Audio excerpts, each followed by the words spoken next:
Part 4, wrapping up this week's series. Mathematics and spirituality are the same thing. We begin with a quote. All the post-Enlightenment histories of mathematics that I've read have deleted most of the thoughts of very substantial mathematicians on the relationship between mathematics and theology. This suppression has been an act of intellectual cleansing in the service of presenting mathematics as pure logical creation, undefiled by contact with human emotions or religious feelings.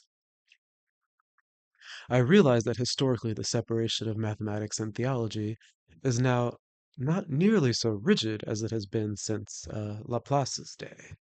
There is now a substantial reversion to the older position. In mathematics, physics, biology, etc., the material published runs from what is very thoughtful and sincere to what might be called crazy.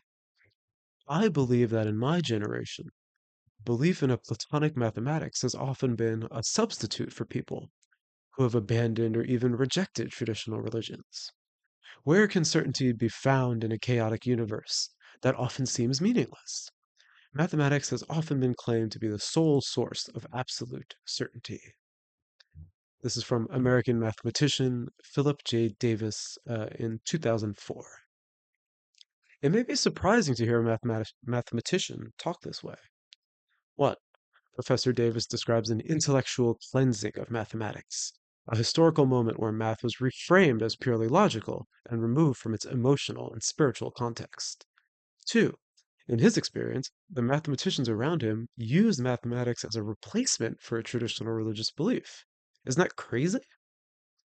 And 3, bringing us back to our definition of mathematics from the first video, mathematics has often been claimed to be the sole source of absolute certainty. And it cannot be understated how intertwined these two topics have been.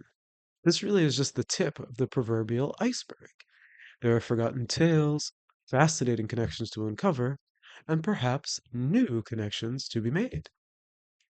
Did you know that the group of people credited with inventing the field of mathematics immediately created a religion designed around it?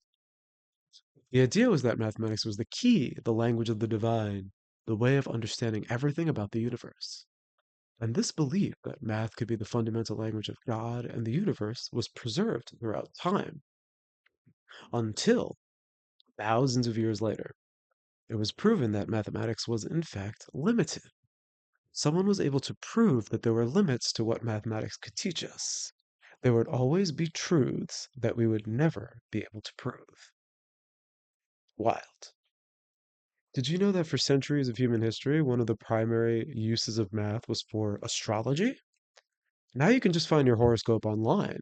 But back in the day, if you wanted to know what the stars and the planets had in store for you, you would have to figure out where they were on your own using math. One of my favorite tales of mathematical progress comes from ancient Greece.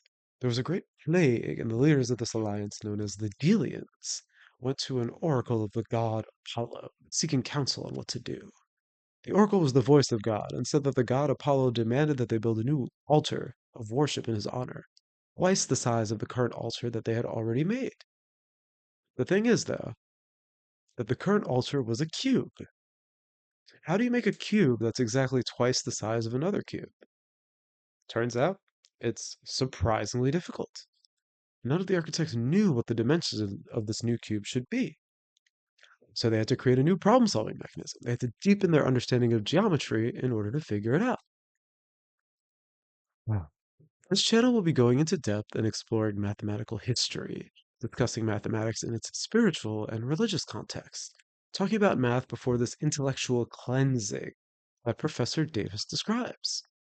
Each week's videos will be tied together by a theme, and I'll probably do that indefinitely until a better way of making content that serves my audience pops up. And that is all for today's video. This video references and quotes a brief look at Mathematics and Theology by Philip J. Davis, and the ancient Greek story of doubling the cube is from 5,000 Years of Geometry by Christoph J. Scriba and Peter Schreiber. All right.